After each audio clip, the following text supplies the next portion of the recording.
Good evening friends. आज मैं आप लोगों को कराऊंगी geography class 9th chapter first. Chapter का नाम है भारत, आकार और स्थिति।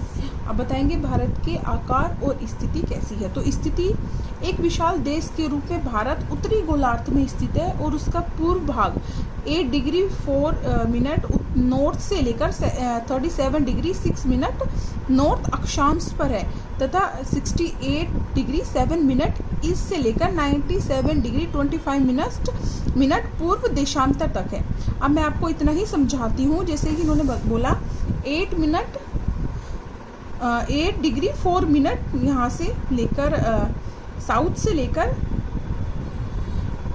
37 डिग्री 6 मिनट नॉर्थ तक है। उसके बाद आप ये देख रहे हो 98 डिग्री 7 मिनट से लेकर 68 डिग्री 7 मिनट से लेकर 97 डिग्री 25 मिनट तक। मतलब ये हमारा क्या है, ये पूरा एक टाइम और टेम्परेचर वगैरह की लाइन्स हमारी शो की हुई हैं। उसके बाद उत्तर अक्षांश 38 डिग्री तो मैं बताया। फिर कर्क रेखा 23.5 उत्तर से देश को तकरीबन 2 संभागों में बांटती है। देखिए यहाँ से गुजरात से लेके हमारी वो कर्क रेखा जो है, जो इंडिया को 2 पार्ट्स में डिवाइड करती है, गुजरात से लेकर और इधर मिजोरम तक ये जाती है, मिजोरम से निकल जाती है इधर। तो ये 7 स्टेट को टच करते हुए निकलती है बेटा। गुजरात से पहले गुजरात, फिर पड़ता है हमारा राजस्थान, यहाँ हमारा MP, फिर छत्तीसगढ़, झारखंड के बाद इधर वेस्ट बंगाल, इधर हमारा त्रिपुरा और फिर हमारा मिजोरम। तो और एकमात्र एक कैपिटल है ऐसी जो कि इन 8 स्टेट के अंदर सिर्फ एक ही कैपिटल हमारी ऐसी है जिसके अंदर से लाइन होकर गुजरती है, वो है झारखंड की रांची। ठीक है, झारखंड की यहाँ पे रांची एकमात्र उस कैपिटल से होकर निकलती है, बाकी कैपिटल से नहीं होकर आती है। तो 8 स्टेट से होकर निकलती है, ये पढ़ा आपने। उसके बाद है ये प्रमुख भूभाग के दक्षिण पूर्व में अंडमान और निकोबार द्वीप बंगाल की खाड़ी में है। इधर हमारे ईस्ट में है, यहाँ बंगाल की खाड़ी है, बे ऑफ बंगाल है, और बंगाल की खाड़ी में हमारा इस साइड पड़ता है हमारा अंडमान और निकोबार द्वीप। और उसी अंडमान और निकोबार द्वीप में हमारा है इंदिरा पॉइंट। हमारा ये इंदिरा पॉइंट साउथ की साइड है और इंदिरा कोल हमारा नॉर्थ में। हमेशा याद रखें, इंदिरा पॉइंट साउथ अंडमान निकोबार की तरफ है साउथ में, और इंदिरा कोल हमारा ऊपर है जम्मू कश्मीर में। ठीक है बेटा। उसके बाद हम आगे पढ़ते हैं, इधर बंगाल की खाड़ी में तथा दक्षिण पश्चिम में लक्षद्वीप समूह अरब सागर में है। इधर हमारा पड़ता है लक्षद्वीप समूह, वो कहाँ पे है, इधर हमारा अरब सागर है, इधर बे ऑफ बंगाल है, बंगाल की खाड़ी, और इधर अरब सी। तो अरब सी में हमारा पड़ता है लक्षद्वीप। ठीक है, एटलस की मदद से हमने पढ़ा। अब हमने स्थिति पढ़ी, अब हम आकार पढ़ेंगे। भारत के भूभाग का कुल क्षेत्रफल तकरीबन 32.8 लाख वर्ग किलोमीटर है। भारत का क्षेत्रफल संसार के कुल भौगोलिक क्षेत्रफल का 2.4% है। मतलब पूरा जो वर्ल्ड है, ये आप मैप देख रहे हैं, ये पूरा वर्ल्ड का मैप है ये, और इस वर्ल्ड के मैप का फुल मैप का 2.4% पर इंडिया है। 2.4% पर क्या है बेटा, इंडिया। सॉरी, ये इस तरीके से है। तो इंडिया आप देखोगे तो इंडिया कहाँ पे है, यहाँ पे है, और 2.4% भाग है इसका। भारत संसार का 7वां बड़ा देश है। भारत क्या है, संसार का 7वां बड़ा देश है। और जनसंख्या के हिसाब से देखा जाए तो अभी 2nd नंबर पे है। 1st नंबर पे है चाइना और 2nd नंबर पे है इंडिया। भारत की स्थल सीमा रेखा तकरीबन 15.200 किलोमीटर है एवं समुद्र तट रेखा अंडमान और निकोबार द्वीप समूह को लगाकर इतनी है। मतलब अगर आप इधर हमारे कोस्टल वगैरह के इधर के द्वीप्स को ना लगाएं तो 15.200 किलोमीटर है, 15.200 किलोमीटर है।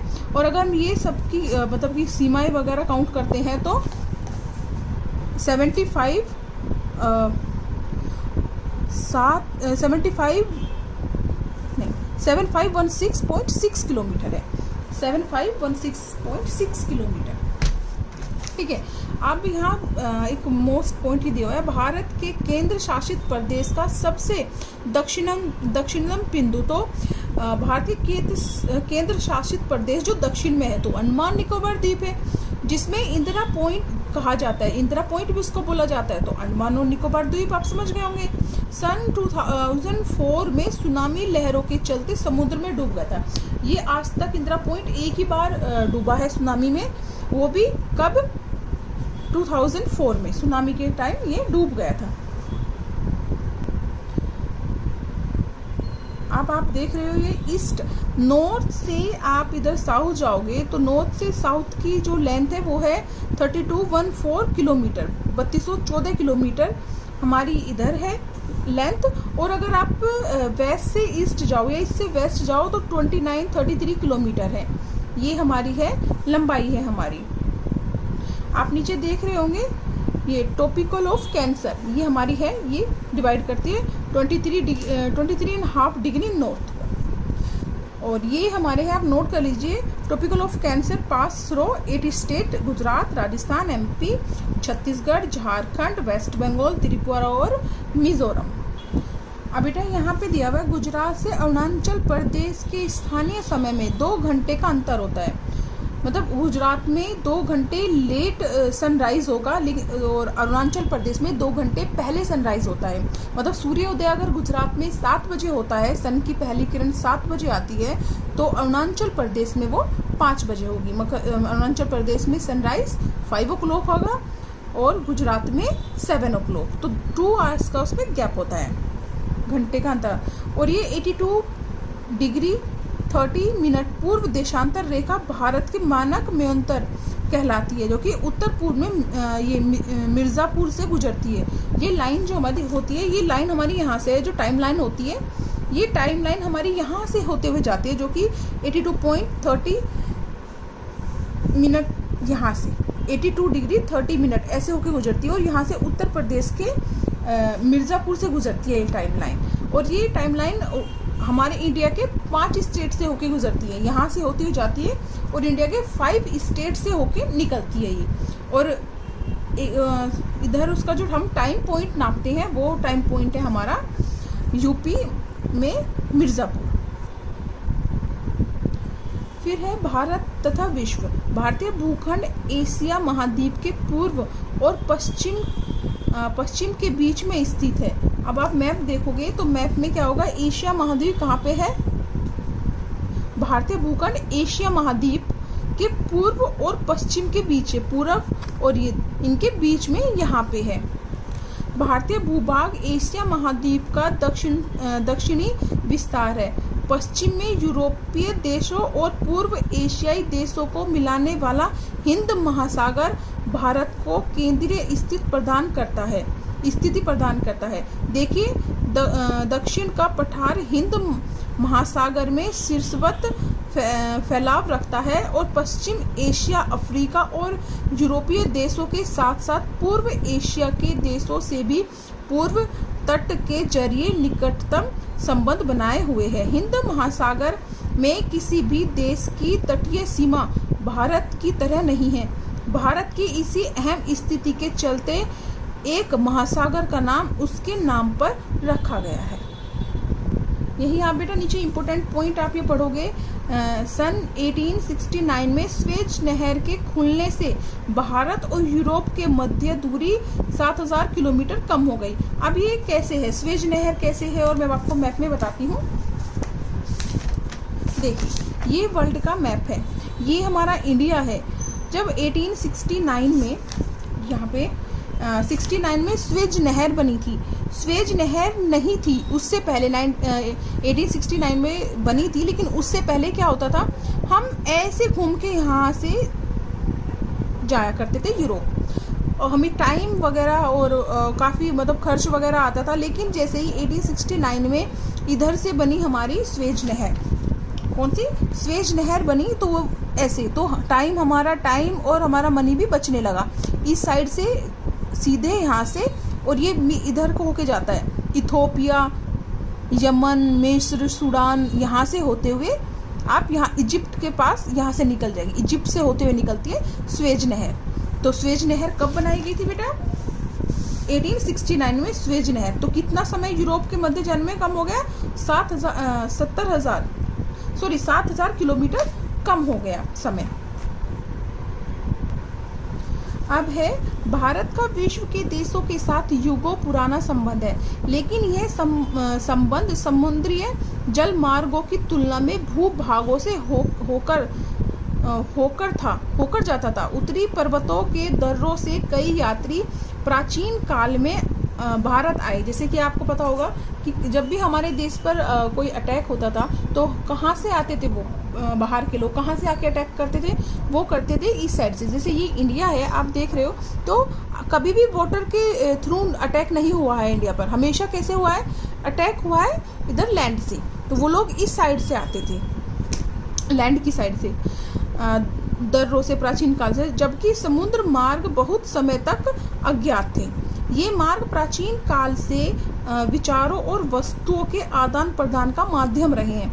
भारत के पश्चिम, मध्य और पूर्व एशिया तथा दक्षिण एशिया के पड़ोसी देशों के साथ अच्छे संबंध रहे हैं। इसी तरह उपनिषदों के विचार, रामायण तथा पंचतंत्र की कहानियां, भारतीय अंक एवं दशमलव प्रणाली वगैरह संसार के अलग अलग भागों तक पहुंच सकी। मसाले, मलमल आदि वस्त्र तथा व्यापार के दूसरे सामान भारत से विभिन्न देशों को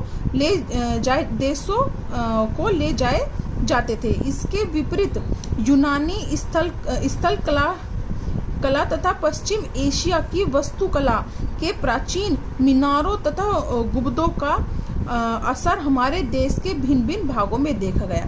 अब ये गुंबद वगैरह की बात हुई है, गुम्मद वगैरह की, जैसे कि आप गुम्मद देख सकते हो, ताजमहल पे देख सकते हो आप किस तरह की गुम्मद वगैरह है। आप इधर लाल किले पे देख सकते हो जिस तरह की वो कलाकृति और गुम्मद वगैरह बनाई गई थी। तो वो सब कहाँ से ली गई थी, वो बाहर के देशों से मतलब आई गई थी, वो लोग बाहर से आए थे। तो उनके वहाँ जिस तरह की वो गुम्मद वगैरह, जैसे उनके वहाँ का कल्चर था, वो अपने थ्रू इंडिया में लेके आए। अब है भारत के पड़ोसी देश। भारत का दक्षिण एशिया में एक अहम स्थान है। भारत में 29 स्टेट, अब इसे ठीक कर लीजिए बेटा, 28 स्टेट और यहाँ लिखा है 7 केंद्र शासित यूनियन टेरिटरी, 7 नहीं है 8 यूनियन टेरिटरीज है। मैंने आपको पहली वीडियोस कराई थी, वो इसीलिए कराई थी बेटा, ठीक है। भारत की भूमि की सीमा उत्तर पश्चिम में पाकिस्तान एवं अफगानिस्तान के साथ, उत्तर में चीन, तिब्बत, नेपाल और भूटान के साथ तथा पूर्व में म्यांमार व बांग्लादेश के साथ है। देखो ये इंडिया का मैप है बेटा, मैप है। हिस्ट्री के टाइम पे बताया गया है कि पड़ोसी राज्यों में कैसे थे। हमारी जो सीमा थी, इधर पाकिस्तान, ऊपर अफगानिस्तान, इधर आप इधर लोगे नेपाल, भूटान, और भूटान के इधर बताया गया है ये भूटान के साथ साथ ये बांग्लादेश तो था ही हमारा पार्ट, और इधर है हमारा म्यांमार। मैं आपको बताया था ये म्यांमार, ये सब किसका पार्ट था, वो सारा मेन हमारा इंडिया का ही पार्ट था बेटा। अब इसमें एक इम्पोर्टेंट पॉइंट है, ये सन 1947 से पूर्व भारत में 2 तरह के राज्य थे, प्रांत और रियासत। प्रांत में कैसे थे, जो वो नेक्स्ट वीडियो में आपको हिस्ट्री की वीडियो में कराऊंगी। तो क्या थे प्रांत और रियासत। वायसराय द्वारा नियुक्त अंग्रेज अधिकारी प्रांतों पर राज्य करते थे। जो वायसराय होते थे, लॉर्ड वगैरह होते थे, वो किस पर करते थे, अपना अधिकार मतलब अपना हेड बनाए जाते थे। वो वायसराय अधिकारियों प्रांत पर राज करते थे, और रियासतों का शासन स्थानीय शासकों द्वारा पैतृक रहता, मतलब जो राजा वगैरह होते थे वो रियासत पर करते थे, और प्रांतों पर जो शासन करते थे वो वायसराय होते थे। तो प्रांत क्या होते थे, जैसे कि मद्रास, बॉम्बे प्रेसिडेंसी थी, ये मद्रास प्रेसिडेंसी, बॉम्बे प्रेसिडेंसी और बंगाल प्रेसिडेंसी। तो इन पर किनका था अधिकार, वायसराय वगैरह का, मतलब ईस्ट इंडिया कंपनी का। और रियासत वगैरह क्या करते थे, हमारे जो देसी राजा थे वो चलाते थे। पैतृक के आधार पर अंग्रेजी शासकों की प्रभुसत्ता मानकर स्वायत्तता से किया जाता था। ठीक है बेटा। एक और ये है आपका मैप, ये आपका कलर्ड मैप है। आप एक बार इसको जैसे मैंने पढ़ाया है तो बड़े ध्यान से रीड करना बेटा। देखो ये स्टेट और कैपिटल दिया हुआ है, स्टेट्स दी हुई है, कैपिटल नहीं है। और हमारे पड़ोसी राज्य है ये पाकिस्तान, ये मैंने आपको पढ़ाया है अफगानिस्तान। देखो अफगानिस्तान इनडायरेक्टली पीओके से टच है, ठीक है। पाकिस्तान है, इधर चाइना, नेपाल, सिक्किम, ये है भूटान, और नीचे हमारा ये रहा मिजोरम से, और इधर से लगता हुआ है म्यांमार, और हमारा वाटर लैंड है, वाटर बॉडी कौन सी है, श्रीलंका, इधर से टच होता है तो वो है श्रीलंका, और ये है मेन लैंड से। ओके बेटा, अगर आप सबको ये वीडियो पसंद आई हो तो please like, share and subscribe.